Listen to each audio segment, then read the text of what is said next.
South ఇండియాలోనే biggest sorry store మన Varahi silks మన విజయవాడ ఎంజీ రోడ్లో డిసెంబర్ 4వ తారీఖున ఘన ప్రారంభం. తెలుగు వీక్షకులకు నమస్కారం. దక్షిణాది రాష్ట్రాల్లో మరోసారి కాంగ్రెస్కి ఆధిపత్యం తీసుకొచ్చేందుకు ఒక వర్గం ప్రధానంగా కృషి చేస్తున్నట్టు తెలుస్తోంది. దీనికి తగ్గ ఏర్పాట్లు, సమావేశాలు, బ్యాక్గ్రౌండ్ వ్యవహారాలు అన్నీ నడుస్తున్నట్టున్నాయి. తెలంగాణలో ఆల్రెడీ కాంగ్రెస్ ప్రభుత్వం ఉంది, కర్ణాటకలో కాంగ్రెస్ ప్రభుత్వం ఉంది, ఆంధ్రప్రదేశ్లో తెలుగుదేశం ప్రభుత్వం ఉంది. తెలంగాణలో కూడా ముఖ్యమంత్రిని మార్పు చేసి ఆంధ్రాలో ఒక వర్గాన్ని తమతో కలుపుకొని దక్షిణాది రాష్ట్రాల్లో మరోసారి కాంగ్రెస్ తన ప్రభావాన్ని చూపించడానికి జాతీయ స్థాయిలో రెడ్డి నేతలు ప్రయత్నాలు చేస్తున్నట్టు మనకు సమాచారం ఉంది. దీనికి సంబంధించి రాజకీయ విశ్లేషకులు మధు మనతోటి ఉన్నారు. చెప్పండి మధు, ఏంటి ఈ సమాచారం నిజమేనా? 100% వాస్తవం. కానీ దానికి కౌంటర్గా సమావేశాలు పెట్టినప్పుడు కౌంటర్గా మా వాళ్ళు కూడా ఎదుర్కొంటున్నాం. అంటే వ్యక్తి పూజ కంటే దేశ సేవ ముఖ్యం. వ్యక్తులు, మతాలు, కులాలు తర్వాత సంగతి. దేశం పరిపూర్ణంగా ఉండాలి.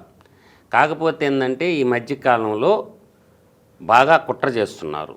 దాన్ని మేజర్ ఏంటంటే రేవంత్ రెడ్డిని ముఖ్యమంత్రి అయిన కానించి వాళ్ళ మెదళ్ళు తులుస్తున్నాయన్నమాట.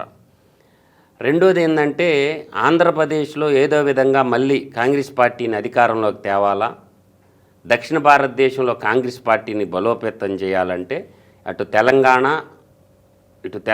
అటు ఆంధ్ర, అటు కర్ణాటక ఈ 3 రాష్ట్రాల్లో కాంగ్రెస్ పార్టీ మనం బలోపేతం చేయాలంటే అటు తమిళనాడులో అట్ట డిఎంకే మనకు సపోర్ట్ ఉంది కాబట్టి, సౌత్ ఇండియాలో కేరళలో కాంగ్రెస్ వర్సెస్ కమ్యూనిస్టులు ఉంటారు కాబట్టి, కమ్యూనిస్టులు కూడా కాంగ్రెస్తో చేతులు కలిపినారు కాబట్టి ఒక క్యాడర్ వెస్ట్ బెంగాల్, ఒడిషా ఇట్లా వాళ్ళు అనుకుంటున్నది, మహారాష్ట్ర అనేది ఒక ప్రణాళికలు అయితే నడుస్తున్నాయి. ఆ మీటింగుల్లో ఏంటంటే రెడ్డి సంఘం మీటింగులకి నేను కూడా పోతుంటాను కాబట్టి మేము ధీటుగా ఎదుర్కొంటున్నాం. మీరు వ్యక్తుల కంటే కూడా దేశం ముఖ్యం. మీరు రెడ్లకి ఏం చేస్తారో మీరు చెప్పండి. అంతేగాని ఈడ వ్యక్తుల విషయం మాట్లాడితే ఊరకొండం. తగాదబడి కొట్టుకున్న సందర్భాలు కూడా ఉంటాయి. ఎందుకంటే ఒక వ్యక్తి కోసం వీళ్ళందరూ కూడా కొంతమంది ముసుగేసుకొని చేయటం వల్ల మాలాంటి వాళ్ళు ఎదుర్కొంటున్నాం. ఎందుకంటే ఆ సంఘటనలో ధీటుగా ఎదుర్కొంటుండేది మా జై హిందూ రెడ్డి జనసంఘ్ ధీటుగా దిగుకుంటున్నాం మేము. అందువల్ల ఆ వ్యక్తుల పేర్లు కాదు, మీరు సామాజిక వర్గానికి ఏం చేస్తారో మీరు చెప్పండి ముందు. అంతే తప్ప వ్యక్తులు కానీ తీసుకొస్తే ఊరకుండము అని చెప్పి రాజకీయాలు చూపించకుండా మీరు రాజకీయాలు చూపించకుండా ఆ సామాజిక వర్గానికి మీరు ఏం చేస్తారో చెప్పండి. చదువుకునే పిల్లలకి, పేదరికంలో ఉండే పిల్లలకి ఉపాధి కావాల్సి ఉంటే మీ కంపెనీలో ఉద్యోగాలు ఎలా ఇస్తారో చెప్పండి. కానీ ఆ వ్యక్తులు కానీ తీసుకొస్తే మాత్రం మమ్మల్ని పిలవద్దు. మీరు వాళ్ళ పేరుతో పెట్టుకోండి సంఘం. కానీ ఆల్ ఇండియా రెడ్డి సంఘం అని చెప్పి, తెలంగాణ రెడ్డి సంఘం అని చెప్పి, ఆంధ్ర రెడ్డి సంఘం అని చెప్పి ఆడ వ్యక్తులు కానీ చూపించారంటే కొట్టుకోవాల్సి వస్తుంది మనం. అందువల్ల ఏంటంటే ఇది పద్ధతి కాదని చెప్తున్నాము. ఈ మధ్య సమావేశాలు జరిగాయి, చాలా దిక్కలు జరిగినాయి. చర్లపల్లిలో ఒక సమావేశం పెట్టారు, మనకి ఇక్కడ మనకి దిండిగల్ దగ్గర ఒక సమావేశం పెట్టారు, ఆల్ ఇండియా లెవెల్లో ఒక సమావేశం పెట్టారు, జరుగుతూ ఉన్నాయి. ఇవన్నీ కూడా ఏంటంటే ఒక కోటరే ఉంది సార్. ఆ కోటరే ఏంటంటే ఈ జే గ్యాంగ్ కోటరే చేస్తున్నటువంటి కుసంస్కారాలు చేస్తున్నటువంటి ప్రయోగం అన్నమాట. ఇప్పుడు నేషనల్ స్థాయిలో, జాతీయ స్థాయిలో ఏమవుతుందంటే సార్, వ్యాపారం చేయాలంటే కేంద్రంతో అవినాభావ సంబంధం ఉండాలి.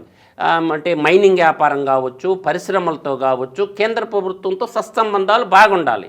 ఇప్పుడు కేంద్రంలో ఏమైందంటే ఎన్డీఏ కూటమి గవర్నమెంట్ ఏర్పడిన తర్వాత విలవిల్లాడిపోతున్నారన్నమాట. ఈ వర్గం విలవిల్లాడిపోతారు. జాతీయ స్థాయిలో ఇంక 2 పార్టీలు.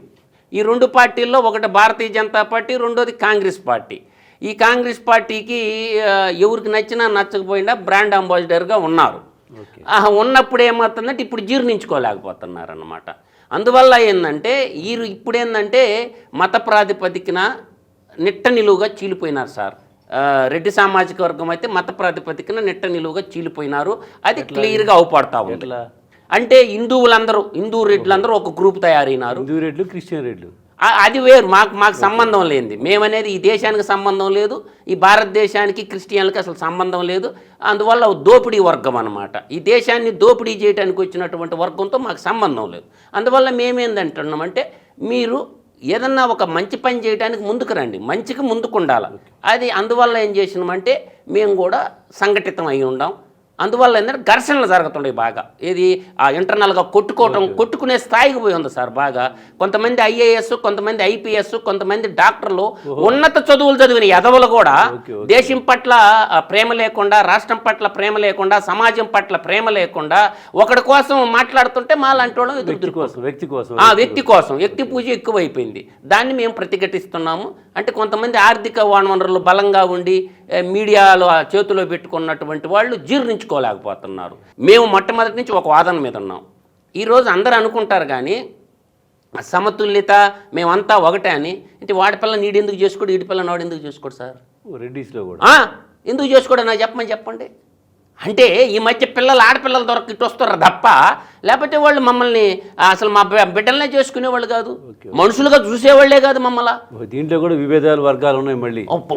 అంటే మెయిన్ ఏంటంటే వెంకటేశ్వరరావు గారు, మాకు ఒక హిస్టరీ ఉంది. శ్రీశైలం దేవస్థానం దగ్గరకు పోతే ఖచ్చితంగా ఒక శిలాఫలకమే ఉందన్నమాట. అది అందరికీ తెలిసిందే, బయటకు చెప్పుకోరు. ఎందుకు చెప్పుకోవటానికి తప్పే ఉంది? ఇప్పుడు మందకృష్ణ మాదిగన్న బయటకు వచ్చి నేను మాదిగని గర్వంగా చెప్పారు. మాలలు బయటకు వచ్చి మేము మాలలని గర్వంగా చెప్పుకున్నారు. యాదవులు బయటకు వచ్చి మేము యాదవులమని గర్వంగా చెప్పుకున్నారు. మీరు ఎందుకు చెప్పుకోరు? అంటే పదవుల కాడికి వచ్చినప్పటికేమో, పంపకాల కాడికి వచ్చినేమో అందరూ ఒకటి అంటారు, కానీ వాళ్ళకి అవకాశాలు ఇవ్వరు. ఈరోజు దాదాపుగా రెడ్డి సామాజిక వర్గంలో మేజర్గా పంటాన్వయనంకు 14 తెగలు అని చెప్పారు. 14 తెగలు రెడ్లు మెయిన్ తెగలు ఉంటారు, వాటికి ఉపజాతులు ఉంటాయి. ఓవరాల్గా కలిపి 36 తెగలు రెడ్లు ఉంటారు సార్. దీంట్లో బీసీలు ఉండరు, ఎస్టీలు ఉండరు, ఓసీలు ఉండరు. శ్రీశైలం శిలాఫలకం ఏంటి? శ్రీశైలంలో ఒక రెడ్లకి సంబంధించింది ఒక శిలాఫలకం ఉంది సార్. దాంట్లో మేజర్గా మెయిన్ తెగలు 14 తెగలు ఉంటాయి. ఆ 14 తెగలకు ఉప తెగలు ఉంటాయి. వాళ్ళలో ఎస్టీలు ఉండరు. ఇప్పుడు కొండరెడ్లు ఉంటారు సార్, గోదావరి జిల్లా వెళ్ళిపోతే ఎస్టీలు, ట్రైబ్స్. శ్రీకాకుళం రెడ్డి కానీ ఉంటుంది, వాళ్ళు బీసీల కింద ఉంటారు.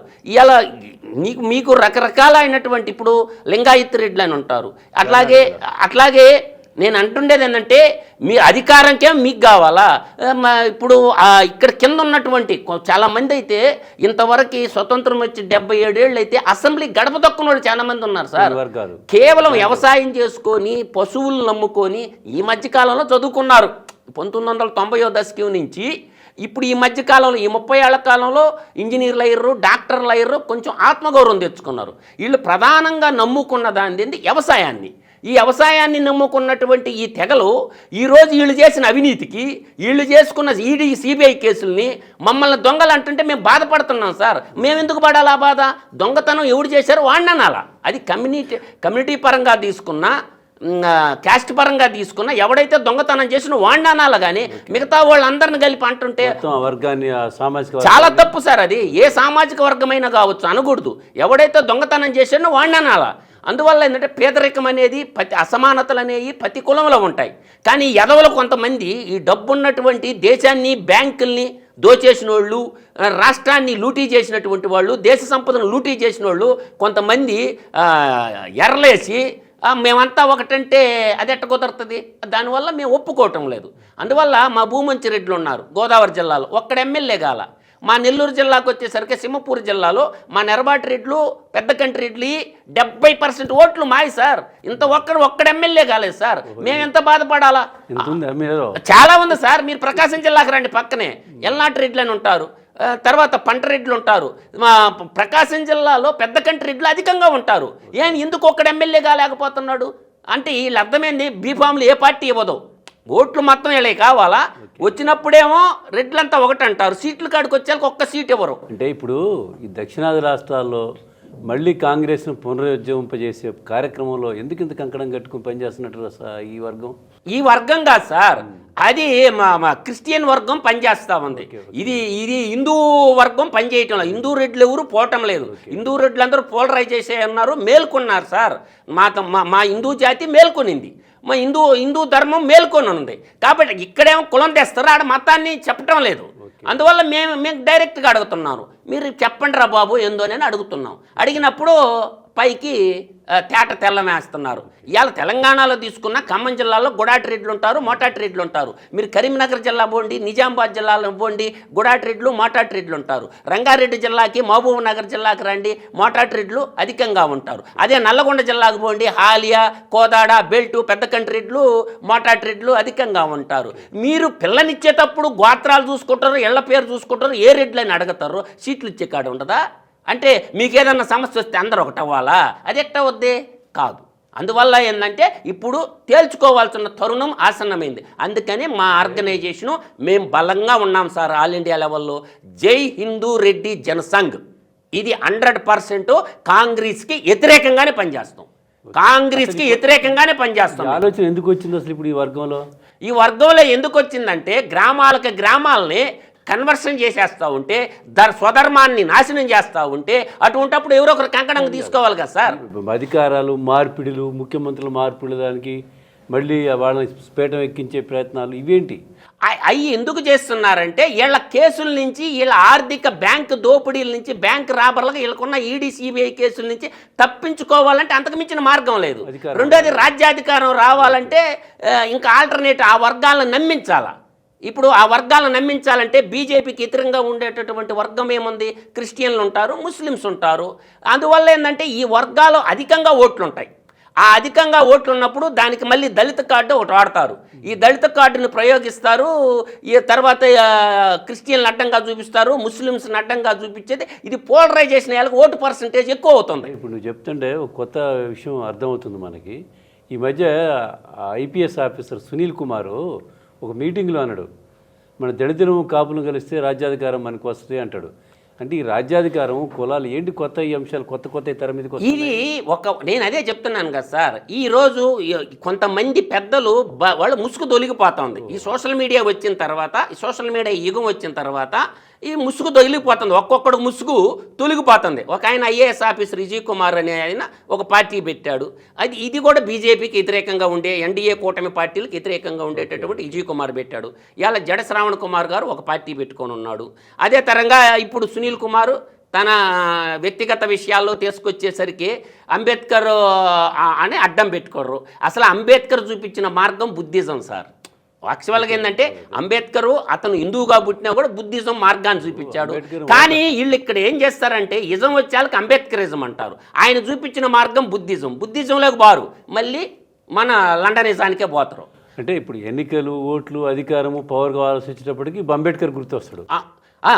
అంబేద్కర్ గారు గుర్తొస్తారు. అంబేద్కర్ గారిని చదివించిందంతా ఎవరు సార్? అంబేద్కర్కి చదివించి ఆయన అంత ఉన్నత స్థాయికి రావడానికి కారకులు ఎవరు సార్? ఇప్పుడు చివరికి అంబేద్కర్ మేధావి కాదు, కులనాయకుడు అయిపోతున్నాడు. అది పెద్ద సమస్య పాపం ఇప్పుడు ఆయన బాధ. సార్ అంబేద్కర్ అందరివాడు సార్, కొందరివాడుగా చేసుకోవటం వాళ్ళ దౌర్భాగ్యం. అంబేద్కర్ అనేటటువంటి వ్యక్తి మంచి విజ్ఞాని, అందరివాడు, నాలెడ్జ్ ఆఫ్ సింబల్ అంటుంటారు. అంబేద్కర్ని ఈరోజు అంతా లండన్ దాకా పోయి చదవటానికి కారకులు ఎవరు సార్? ఇదే హిందూ సమాజమే.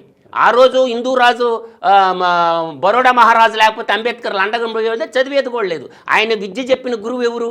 అందువల్ల ఏంటంటే వీళ్ళు ఏంటంటే కంకణం కట్టుకున్న సార్ భారతదేశంలో హిందూ వర్గాన్ని తుదిముట్టించాలంటే వీళ్ళ తరం కాదు. నువ్వు చెప్పేదాన్ని బట్టి చూస్తే రేవంత్ రెడ్డి గారు అయింది అసలు మొట్టమొదట నికాలసేన్ రెడ్డి సార్. మా రెడ్డి వర్గంలో పంటాన్మైనకి మొట్టమొదట మొటాటి రెడ్డి. మరి ఆయన దింపేసి ఇంకొకరిని ఎక్కిచ్చేసి అంటే జగన్ భక్తులు ఉన్నారు కదా, జే గ్యాంగ్ భక్తులు ఉన్నారు తెలంగాణలో చాలా మంది. ఆ వాళ్ళు ఏంటంటే అతన్ని రేవంత్ రెడ్డిని దింపేసి ఈ మన మనిషిని పెట్టుకుంటే అటు ఆంధ్రాలోను ఇటు కర్ణాటకలోను 3 రాష్ట్రాల్లో మనకు జగన్ తీసుకొచ్చి కాంగ్రెస్లో పెట్టుకుందాము అని చెప్పి ఇది చెప్పరు. రహస్యంగా నువ్వు కాంగ్రెస్ రా అబ్బాయి, నీకు చంద్రబాబు నాయుడు గారు Telugu Desam party, Pawan Kalyan Janasena party NDA కూటమిలో ఉంది, నువ్వు వస్తే బాగుంటుంది, మన ప్రభుత్వం అధికారంలోకి వస్తే నిన్ను రాచి మర్యాదలతో మళ్ళీ చూసుకుంటాము అని ఇంటర్నల్ కుట్ర జరుగుతుంది. అది చెప్పటంలా అంటే శత్రువుగా చూపిస్తున్నారు. కమ్మారెడ్డి అనేటటువంటి ఈ క్రాస్ చూపిస్తున్నారు. ఇది సమాజానికి మంచిది కాదు. రాజకీయాలు బాగా పెరిగిపోయినవి. ఈ సోషల్ మీడియా వచ్చిన తర్వాత కొంతమంది విపరీతంగా పెంచుతున్నారు సార్. పెంచుతుంటే విఘ్నులు, చదువుకున్న మేధావి వర్గం ఆ ట్రాప్లు ఏం పట్టం లేదు సార్. ఏదో కొంతమంది తప్ప చదువుకున్న వాళ్ళందరూ కూడా ఇతర దేశాలు పోయినప్పుడు ఈ కుల వ్యవస్థ వాళ్ళ కళ్ళ ముందు అవుపాటంలా ఇతర దేశాల్లో. అందువల్ల చాలామంది చెప్తున్నారు ఏందన్నా ఈ దుస్థితి, ఇప్పుడు కులం కూడిపెట్టదు సార్, గుణం ప్రధానం, నీకు ఉపాధి ప్రధానం. ఉపాధిని అడగండి. అన్ని కులపోళ్ళు ఒకటెట్ట అవుతారు సార్. దొంగతనం చేసేది నువ్వు జైల్లో పెడితే రెడ్డిని జైల్లో వేసినారంటే దొంగని జైల్లో వేసినారని చెప్పుకోండి. ఇప్పుడు అది ఏ కులమైనా కావచ్చు సార్, దొంగని జైల్లో వేసినారని చెప్పుకోండి. అంతే తప్ప ఆడ కుల ప్రస్తావన ఎందుకు వస్తుంది? కొంతమంది ఈ మధ్య పెడపప్పలు పెడతారు, రెడ్డిలందరినీ జైల్లో పెడతారు. ఎవరిని పెట్టారు జైల్లో? మమ్మల్ని పెట్టలేదే జైల్లో. అందువల్ల ఏంటంటే ఎన్ని కోట్ల మంది ఉంటారా, వాళ్ళందరినీ జైల్లో పెట్టలేదా? ఎన్ని కేసులు ఉన్నాయి ఊరి మీద? నా మీద జగన్మోహన్ రెడ్డి చాలా పెట్టుకున్నాడు ఆయన ముఖ్యమంత్రి ఉన్నప్పుడు. ఆయన పెట్టకుండా ఉంటే కదా, ఆయన పెడితే నేనేం భయపడేటోళ్ళు కాదు. కానీ కేసులు చాలానే పెట్టాడు, రెగ్యులర్గా వాయిదాలకు తిరుగుతానే ఉండా. నేనే తప్పు చేయలేదు సార్. నీళ్లు కావాలని, ప్రజలకి చెరువులకి నీళ్లు కావాలని ప్రజా సమస్యలని ధర్నా చేశాను. నీళ్లు కావాలని అడగటం తప్పని కేసు ఒకటి పెట్టాడు. రోడ్లు ధ్వంసం చేస్తున్నాడు. ఇది బాలినేని శ్రీనివాసరెడ్డి మైనింగ్ మంత్రిగా ఉన్నప్పుడు సంగమ పెన్నా నదిలో నుంచి ఇసుక తరలించుకొని పోతా ఉంటే మా ఈ చిన్న రోడ్లయ్యా ధ్వంసం అయిపోతుండే, అటు నేషనల్ హైవే మీదుగా అటు నెల్లూరు అటు కోవూరు మీదకి తిప్పుకొని పోండి అంటే ఈ దొంగదామను పంపించేవాళ్ళు. కలిగిరి జలదంకి కావల మీదుగా దొంగతనంగా పోయాయి అన్నమాట. ఇది 45 టన్నుల టిప్పర్లు 60 టన్నుల టిప్పర్లు పోతుంటే రోడ్లన్నీ గొల్లైపోయినాయి సార్ ఆ ఇసుక స్మగ్లింగ్ వల్ల. వాటిని నేను వీడియోగ్రఫీ తీసి రోడ్లు ధ్వంసం అయిపోతుండయ్యా అని చెప్పి పెట్టినందుకు రోడ్లు నేను నాశనం చేశానని కేసు పెట్టారు సార్. ఈ కేసులు నా మీద ఉన్న కేసులు అవి కోర్టులో నిలబడేవి కాదు, అవి జడ్జీలకి అందరికీ తెలుస్తుంది. అందువల్ల ఏంటంటే అవినీతి పరులకి ప్రజా సమస్యలు పోరాటం చేసుకున్న వాళ్ళు కేసులు లేకుండా ఎలా ఉంటాయి సార్? ఈ ఆలోచన మోడీ దగ్గర సాధ్యం కాదనా జగన్మోహన్ రెడ్డికిగా? జగన్మోహన్ రెడ్డికి అర్థమైపోయింది సార్, ఇంకా మోడీ దగ్గర నా సీటు చినిగిపోయింది. ఇప్పుడు ఇంకా మోడీ యుగం పోతే నెక్స్ట్ వచ్చే యుగం యోగి యుగం, ఇంకా స్పేస్ లేదు. నెక్స్ట్ వచ్చేది యోగి యుగం. మోడీ యుగం తర్వాత నెక్స్ట్ ఉండేది యూపీ ముఖ్యమంత్రి యోగి యుగం రాబోతుంది త్వరలో. ఆ యోగి యుగం వచ్చినప్పుడు ఈయనకి ఇంకా దబిడి దిబిడే స్టార్ట్ అయిపోద్ది అనమాట.